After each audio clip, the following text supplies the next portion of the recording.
அவர்கள் மீது ஒரு பெரும் மதிப்பும் மரியாதையும் வைத்து தமிழகத்தில் எத்தனையோ இடத்துல பாரதிய ஜனதா கட்சியினுடைய தெருமுனை பிரச்சார கூட்டம் நடத்தப்பட்டிருந்தாலும் 22,530 இடத்தில் நடந்திருந்தாலும் கூட எங்கேயும் இவ்வளவு பெரிய அளவுல நம்முடைய தாய்மார்கள் சகோதரிகள் வந்து நான் பார்த்தது கிடையாது.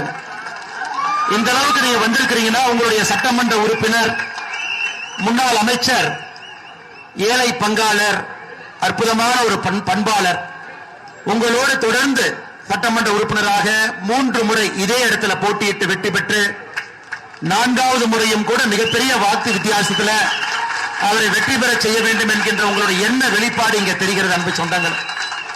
அது மட்டும் இல்ல, நம்முடைய அண்ணன் அவர்கள் சொன்னது போல தொடர்ந்து அனைத்து இந்திய அண்ணா திராவிட முன்னேற்ற கழகத்தினுடைய கோட்டையாக ஏழை மக்கள் பெரிதும் நம்பிக்கை வைக்கக்கூடிய ஒரு பகுதியாக இங்க இருந்து கொண்டிருக்கின்றீர்கள்.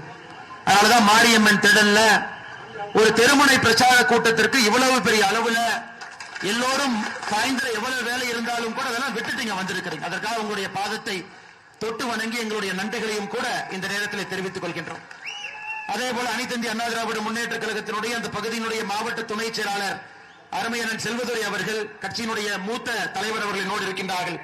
அவர்களுக்கும் என்னுடைய வணக்கத்தை தெரிவித்து, மாவட்டத்தினுடைய பொருளாளர் அண்ணன் NSK கருப்புசாமி அவர்கள் இருக்கின்றார்கள், அவர்களுக்கும் என்னுடைய வணக்கத்தை தெரிவித்து, பாரதிய ஜனதா கட்சியினுடைய அந்த பகுதியினுடைய மாவட்ட தலைவர் அருமையண்ணன் சந்திரசேகர் அவர்கள், இதற்கு முந்தைய மாவட்டத்தினுடைய தலைவர் என்னுடைய அருமை சகோதரர் வசந்த் ராஜன் அவர்கள், அதே போல மேடையின் மீது இருக்கக்கூடிய அண்ணன் GK விஜயகுமார் அவர்கள், அண்ணன் TP வேலுசாமி அவர்கள், இந்த பகுதியினுடைய ஒன்றிய செயலாளர்கள், அதே போல ராமமூர்த்தி அண்ணன் அவர்கள், சக்திவேல் அவர்கள், நகரத்தினுடைய செயலாளர் அருமையண்ணன் சங்கர் அவர்கள், இலக்கியனுடைய மாவட்ட செயலாளர் மிக அற்புதமாக பேசிக் கொண்டிருந்தார்கள் அண்ணன் லட்சுமிகாந்தன் அவர்கள், மாவட்டத்தினுடைய கவுன்சிலர் அண்ணன் பிரதீப் அவர்கள், மேடையின் மீது இருக்கக்கூடிய அனைத்து இந்திய அண்ணா திராவிட முன்னேற்ற கழகத்தினுடைய மூத்த தலைவர்கள், மேடையினுடைய முன்னிருக்கையில் இருக்கக்கூடிய மூத்த தலைவர்கள், தொண்டர்கள் எல்லோருக்கும் என்னுடைய வணக்கத்தை தெரிவித்துக் கொள்கின்றேன்.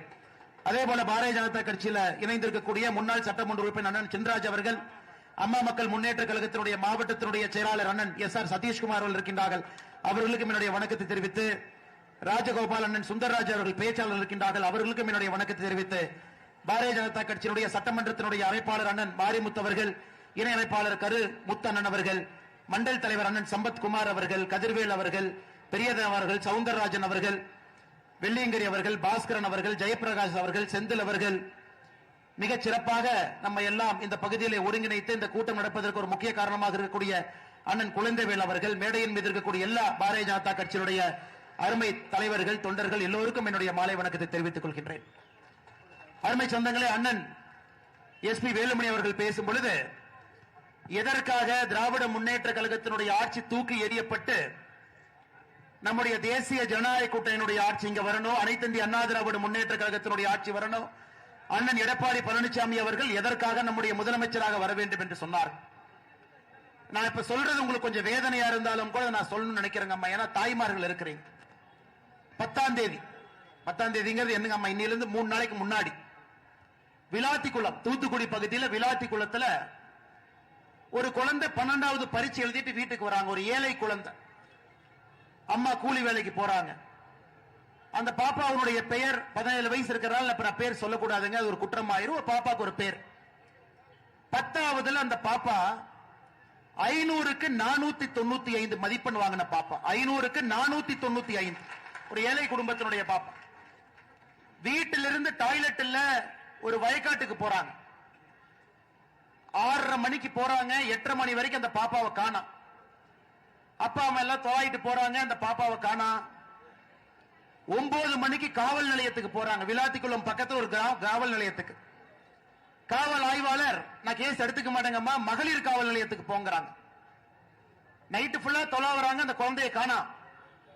அடுத்த நாள் காலையில விளாத்திக்குளத்தில் இருக்கக்கூடிய அனைத்து மகளிர் காவல் நிலையத்துக்கு போறாங்க. அங்க இருக்கக்கூடிய காவல் ஆய்வாளர் என்ன சொல்றாருன்னா, உன் பொண்ணு யாரு கூடயாச்சும் ஓடி போயிருக்கும், போய் நல்லா தொலைவிட்டு வா அப்படின்னு. யாருகிட்ட? தாய் கிட்டீங்க. கேட்கக்கூடாத வார்த்தை, ஒரு தாய் கேட்கக்கூடாத வார்த்தை.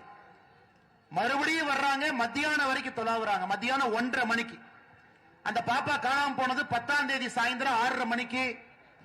11ஆம் தேதி மத்தியானம் 1:30 மணிக்கு எங்க இதற்கு முன்னாடி தொலாவினாங்களோ வயல்வெளி பகுதியில் அந்த பாப்பா பாலியல் துன்புறுத்தப்பட்டு கழுத்து நெரிக்கப்பட்டு கொலை செய்து கயவர்கள் தூக்கி வீசிட்டு போயிட்டாங்க.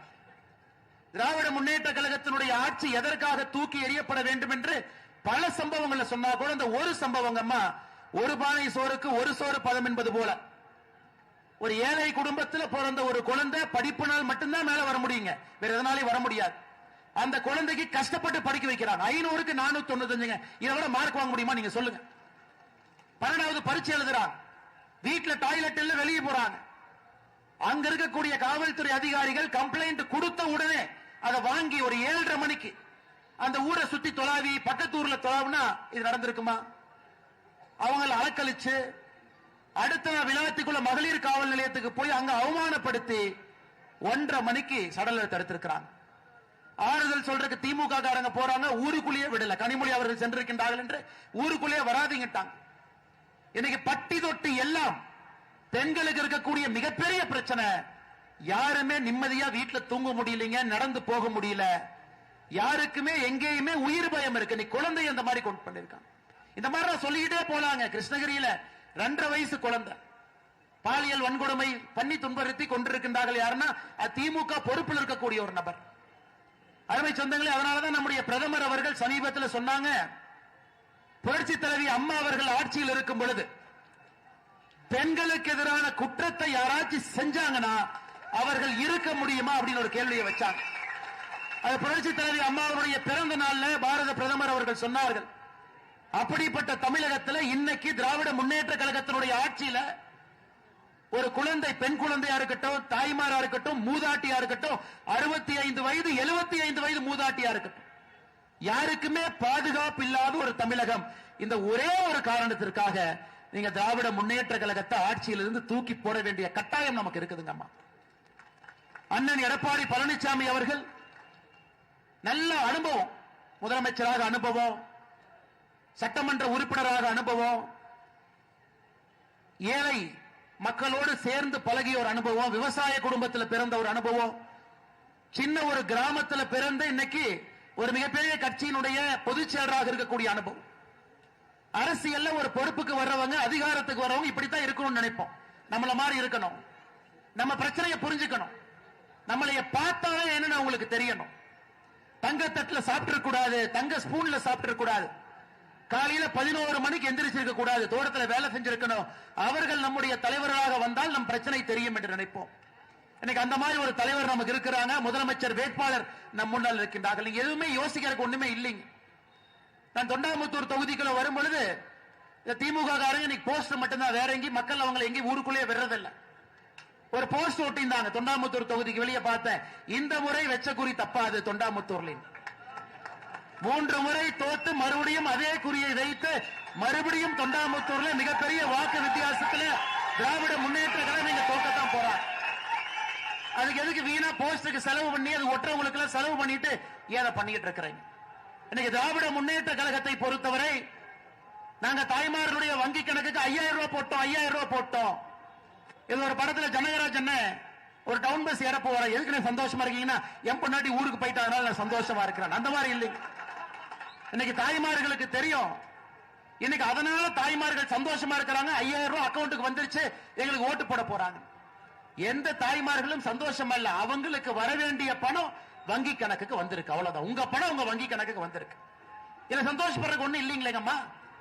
28 மாதம் பணம் கொடுக்காம 28 மாதம் பணம் கொடுக்காம சட்டமன்றத்தில் நம்முடைய சட்டமன்ற உறுப்பினர்கள் எல்லாம் சண்டை போட்டு 29வது மாசத்துல 1000 ரூபாய் கொடுத்து இன்னைக்கு 32 மாசத்துக்கு 32,000 ரூபாய், பொங்கலுக்கு 5000, மொத்தமா திராவிட முன்னேற்ற கழகம் இந்த ஆட்சியில உங்களுக்கு 5 ஆண்டுகள்ல கொடுத்த பணம் என்பது 37,000. 1825 நாளுங்கம்மா. கணக்கு போட்டு பார்த்தா ஒரு நாளைக்கு 20 ரூபாய் கொடுத்திருக்காங்க. ஒரு நாளைக்கு 20 ரூபாய் உங்களுடைய வங்கி கணக்கு கொடுத்திருக்காங்க. ஒரு நாளைக்கு 20 ரூபாய். எதுக்கு திமுக காரங்க கொக்கரிச்சிட்டு இருக்காங்கன்னு எனக்கு தெரியலீங்க. ஆனா இன்னைக்கு 28 மாதமும் வர வேண்டிய பணம் வரல. அண்ணன் எடப்பாடி பழனிசாமி அவர்கள் சொன்னது போல நாம் ஆட்சிக்கு வந்தவுடன் 1,30,00,000 தாய்மார்களுக்கு இன்னும் அதிகமாக நிறைய தாய்மார்கள் அவங்க சேர்த்தவே இல்லை. அவர்களுக்கு 1000 ரூபாயிலிருந்து 2000 ரூபாயாக உயர்த்தப்படும் என்கின்ற தேர்தல் வாக்குறுதி. அது மட்டும் இல்லைங்கம்மா, 5 வருஷமா கஷ்டப்பட்டீங்க. கரண்ட் பில்லு நீங்க கட்டாத பில்லே கிடையாது. பால் பில்லு, சொத்து வரி என்னென்ன இருக்குதோ எல்லாத்தையும் புடுங்கி பிசைந்திருக்கின்றார்கள். அதனால் ஒரு குடும்பத்திற்கும் ஆட்சிக்கு வந்தவுடன் தேசிய ஜனநாயக கூட்டணி நம்ம தேர்தலில் வெற்றி பெற்று ஆட்சிக்கு வந்தவுடன் முதல் நாள் நம்முடைய தாய்மார்களுக்கு வங்கி கணக்குக்கு 10,000 ரூபாய் உங்களுடைய வங்கி கணக்குக்கு வராரு. அவனுக்கு புரியலைங்க, திமுக காரங்க எந்த உலகத்தில் வாழ்ந்து கொண்டிருக்கின்றார்கள். 5,000 ரூபாய் கொடுத்துட்டோம், அதனால தாய்மார்கள் ஓட்டு போடுவாங்க. தாய்மார்களுக்கு வர வேண்டிய பணத்தை அதுவும் சரியாக கொடுக்காம பாதி பணத்தை கொடுத்துட்டு 5 வருடத்தில் 1825 நாள்ல ஒரு நாளைக்கு 20 ரூபாய் கொடுத்துட்டு தாய்மார்களுக்கு எதிராக சட்டம் ஒழுங்கு சீர்குலைத்து 17 வயசு இருக்கக்கூடிய குழந்தை பாலியல் வன்கொடுமையில துன்புறுத்தப்பட்டு இறந்து, 2.5 வயசு குழந்தை கிருஷ்ணகிரியில இறந்து, கோயம்புத்தூர்ல விமான நிலையத்துக்கு பக்கத்துல ஒரு கல்லூரியில படிக்கக்கூடிய குழந்தைக்கு பாலியல் தொந்தரவு கொடுத்து எப்படிப்பட்ட ஆட்சியை நடத்திக்கிட்டு இருக்கிறாங்க. அருமை சொந்தங்களே, இந்த முறை எந்த காரணத்திற்கும் கூட நீங்க தொண்டாமுத்தூர்ல கண்டிப்பா திமுக அந்த தொகுதி பக்கமே நீங்க விட போறது இல்ல. இருந்தும் நம்ம பொதுப்படையாக சொல்லுகின்றோம், தமிழகத்தில் 234 தொகுதியிலும் நாம திராவிட முன்னேற்ற கழகத்துக்கு எங்கேயாச்சும் ஓட்டு போட்டுட்டோம்னா நம்முடைய தலையின் மீது நாமே மண்ணை அள்ளி போடுவது போல் ஆகிவிடும். நல்லா இருக்கக்கூடிய குடும்பத்தை நாமளே கெடுத்த மாதிரி ஆயிருங்க. அதனால் நம்முடைய தாய்மார்கள் சகோதரிகள் எப்பவுமே இவங்க தான், தாய்மார்கள் தான் அரசியல் திசையை மாத்துவாங்க, அரசியல் களத்தை மாத்துவாங்க. யார் ஆட்சிக்கு வர முடியும் என்கின்ற தீர்மானத்தை தாய்மார்கள் முதல்ல எழுதுவாங்க. ஏழை தாயா இருக்கலாம், கூலி வேலை செய்யக்கூடிய தாயா இருக்கலாம், 100 நாள் வேலை வாய்ப்புக்கு செல்லக்கூடிய தாயா இருக்கலாம். நீங்க தீர்மானம் பண்ணிட்டீங்க, இந்த முறை நமக்கு திராவிட முன்னேற்ற கழகத்தினுடைய ஆட்சி வேண்டாம். பொய்யா பேசுறாங்க, அந்த பொய்யை சரி செய்வதற்கு நமக்கு நேரம் போயிடும். ஆட்சிக்கு வந்துட்டா 100 நாள் வேலை வாய்ப்பு திட்டத்தை நிறுத்தி விடுவார். சகோதரி, உங்களுக்கு தெரியும், மோடி ஐயா பாராளுமன்றத்தில் 1 மாதத்திற்கு முன்பு சொல்லி இருக்கின்றார்கள், இன்றையிலிருந்து 100 நாள் வேலை வாய்ப்பு திட்டம் என்பது இந்தியா முழுவதுமே 125 நாளாக உயர்த்தி இருக்கின்றார்கள் மோடி ஐயா. இப்ப எடப்பாடி என்ன இன்னும் ஒரு படி மேல. நாம ஆட்சிக்கு வந்தவுடன் தமிழகத்தில் 125 நாளாக மத்திய அரசு அறிவித்த 100 நாள் வேலை வாய்ப்பு திட்டத்தை 150 நாட்களாக நாம் உயர்த்திருக்கின்றோம். எல்லோருக்கும் எல்லாம் என்கின்ற அடிப்படையில் நம்முடைய தேர்தல் வாக்குறுதியா இருக்கட்டும், நம் மக்களுக்கு செய்யக்கூடிய பணிகளாக இருக்கட்டும், நம் மக்களை பார்த்துக் கொள்ளக்கூடிய விதமாக இருக்கட்டும், எல்லா மக்களையும் அரவணைத்து எடுத்துச் செல்ல வேண்டும் என்று நினைக்கின்றோம். தமிழகத்தில் இருக்கக்கூடிய நாம் எல்லோரும் ஒரே குடும்பம். திராவிட முன்னேற்ற கழகத்தை பொறுத்தவரை அவங்களுக்கு ஒரே ஒரு குடும்பம், அது சபரீஷன் அவருடைய குடும்பம், உதயநிதி ஸ்டாலினுடைய குடும்பம். வேற யாரும் அவங்க குடும்பம் கிடையாது. அதனால அருமை சொந்தங்களே, என்ன நம்மளை ஏமாத்த பார்த்தாலும், என்ன பொய்யை சொன்னாலும், எந்தவித அபாண்டமான குற்றச்சாட்டை வைத்தாலும் நாம் ஓர் அணியில் இருக்க வேண்டும். அது நம்முடைய அணி, அது நல்லவர்களுக்கான அணி, அது தமிழ்நாட்டுக்கான அணி, அது தேசிய ஜனநாயக கூட்டணியினுடைய அணி. அருமை சொந்தங்கள், அது மட்டும் இல்லைங்கம்மா, சமீபத்தில் அனைத்து இந்திய அண்ணா திராவிட முன்னேற்ற கழகத்தினுடைய ஐடி விங் செயலாளர் தம்பி ஒரு வீடியோ எடுத்து போட்டிருந்தார். அந்த வீடியோ நானும் முகநூல் எடுத்து போட்டேங்கம்மா. நம்முடைய வடவள்ளி பகுதி, கோயம்புத்தூர் இருக்கக்கூடிய வடவள்ளி 36வது வார்டுல ஏழை மக்களுக்காக ஒரு ஆரம்ப சுகாதார நிலையத்தை கட்டியிருக்கிறாங்க. ஆரம்ப சுகாதார நிலையம். அந்த ஆரம்ப சுகாதார நிலையத்தில் வாரத்துக்கு 2 நாள் கர்ப்பிணி பெண்களுக்கு உதவி பண்ணணும், வாரத்துக்கு 2 நாள் சின்ன குழந்தைங்களுக்கு ஊசி போடுறதுக்கான ஒரு மையம். ஒரு திமுக காரன் குடும்பமா உள்ள போய் தங்கிட்டான்.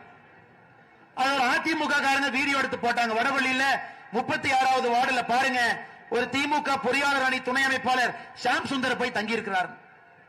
கடைசியில் அதையெல்லாம் பிரச்சனை பண்ணி ஒரு ஆரம்ப சுகாதார நிலையத்தில் மக்களுக்காக கட்டப்பட்ட அந்த பகுதியினுடைய சட்டமன்ற அனைத்து இந்திய அண்ணா திராவிட முன்னேற்ற கழகத்தினுடைய சட்டமன்ற உறுப்பினர் அவர் நிதியில கட்டி திறக்கப்பட்ட ஒரு கட்டடம்.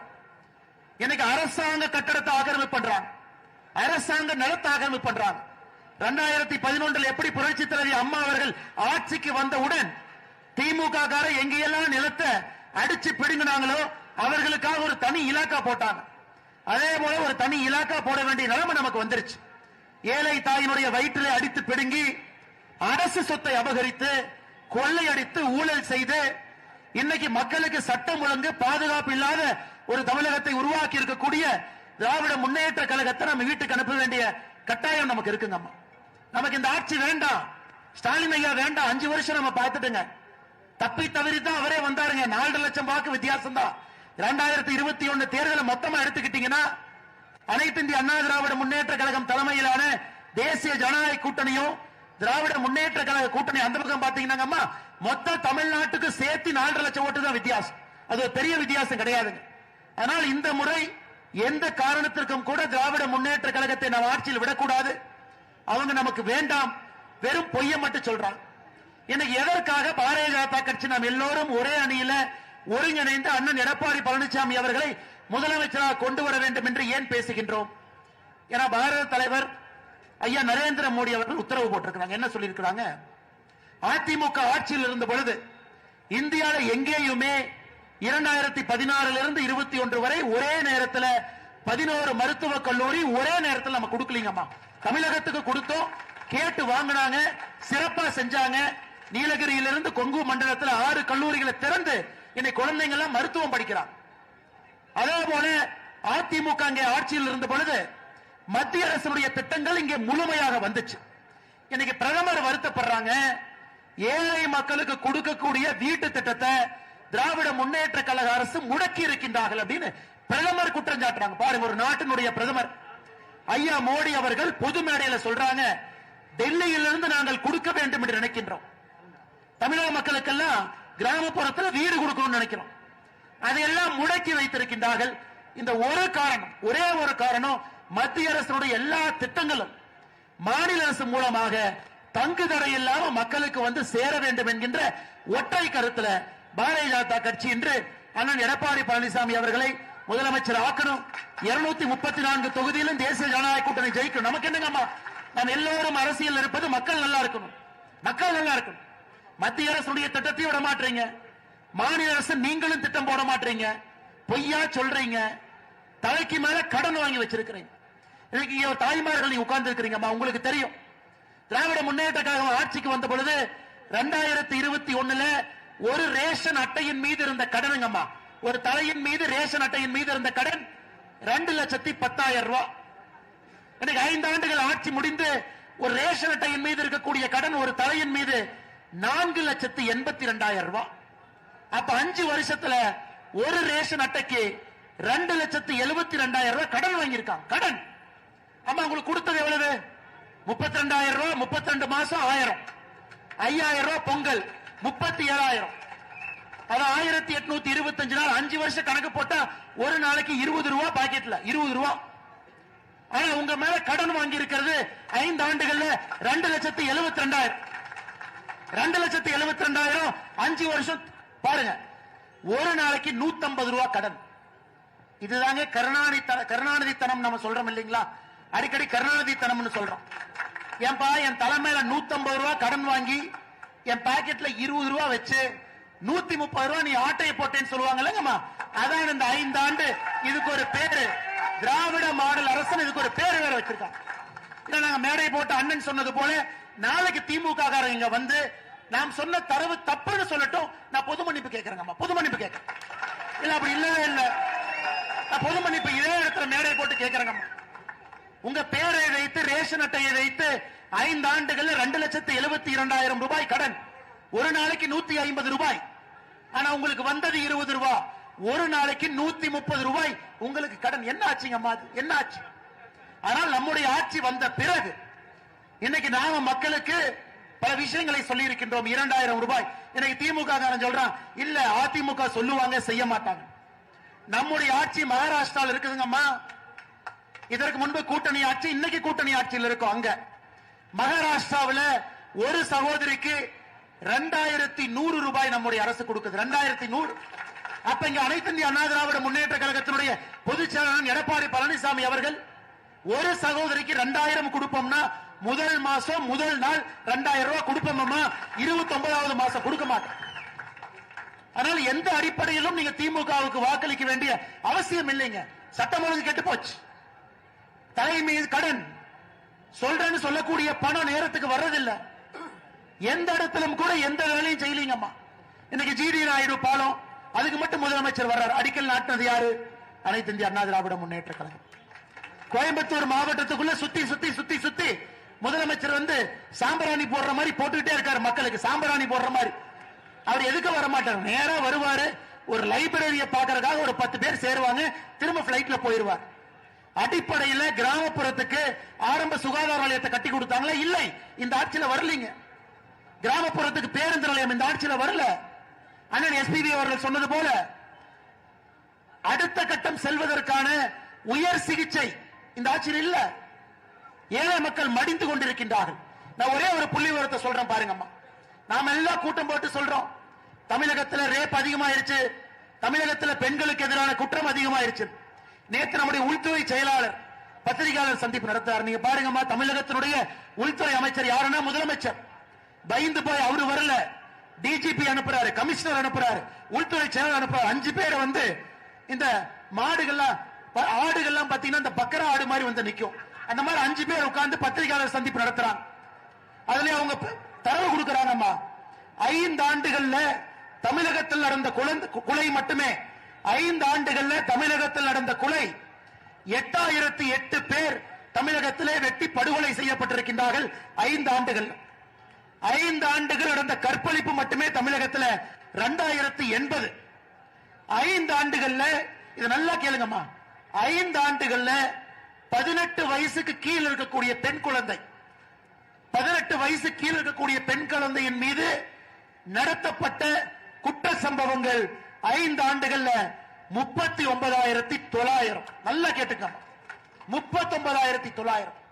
அப்ப ஒரு நாளைக்கு தமிழகத்தில் 18 வயசுக்கு கீழே இருக்கக்கூடிய பெண் குழந்தைகள் 22 பேர் ஒரு நாளைக்கு. இன்னைக்கு 22 பெண் குழந்தைகள் தமிழகத்தில் 18 வயசுக்கு கீழே அவர்கள் மீது குற்றம் நடந்திருக்கு.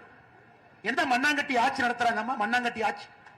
39,900 பெண் குழந்தைகள் 18 வயசு கீழே. நான் சொல்லிங்கம்மா, நேற்று உள்துறை செயலாளர் அவர் நடத்திய பத்திரிகையாளர் சந்திப்புல கொடுத்த பேட்டி நான் சொல்றேன்.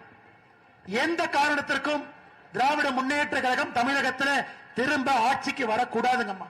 எந்த காரணத்திற்கும் நம்முடைய குழந்தைகள் நிம்மதியா இருக்க மாட்டாங்க. ஆனால் இன்னைக்கு நம்முடைய உறுதி என்ன? மேல மோடி ஐயா இருக்காங்க, கீழே எடப்பாடி என்ன இருக்காங்க.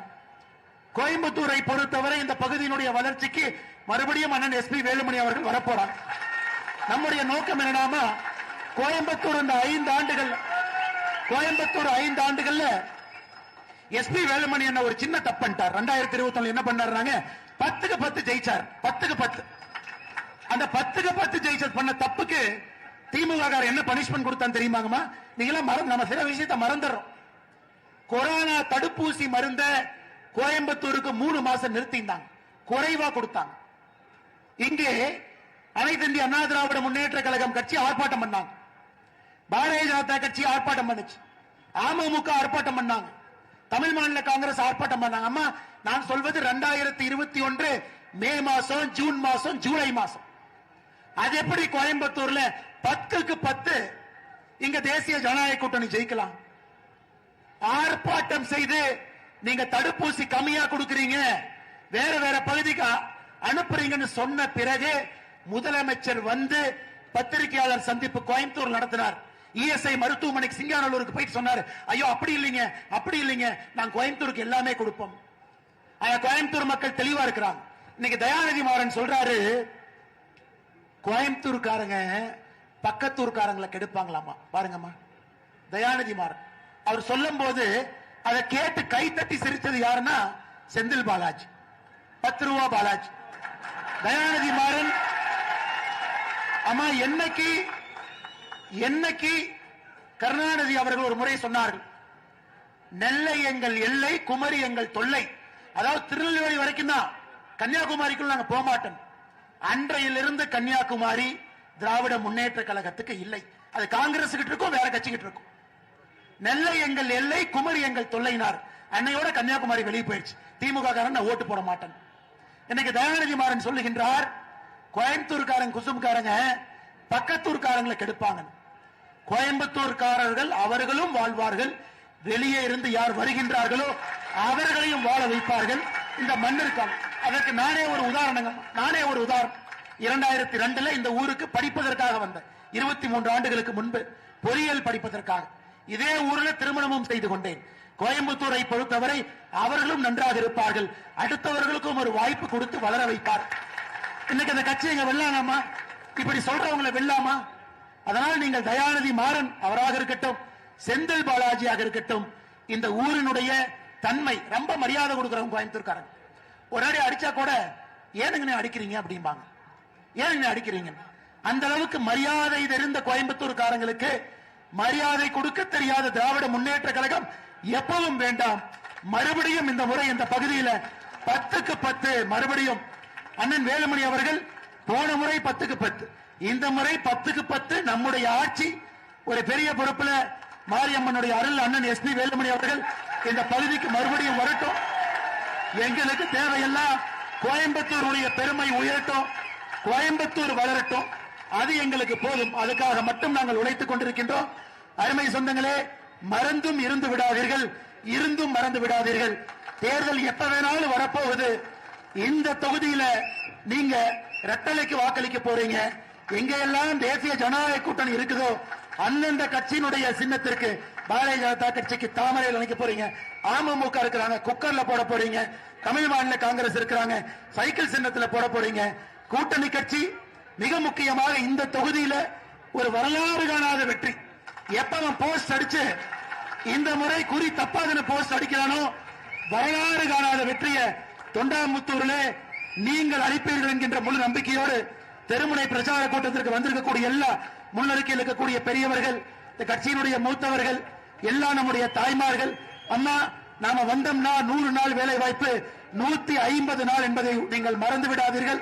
நிச்சயமாக உங்களோடு அண்ணன் எடப்பாடி பழனிசாமி அவர்கள் இருப்பார்கள் என்கின்ற ஒரு நம்பிக்கையை உங்களுக்கு அளித்து தேசிய ஜனநாயக கூட்டணிக்கு நீங்கள் வாக்களிக்க வேண்டும் என்கின்ற ஒரு வேண்டுகோளை உங்களுடைய பாதத்தை தொட்டு வணங்கி இந்த நேரத்தில் வைக்க விரும்புகின்றோம். நன்றி, வணக்கம் அம்மா.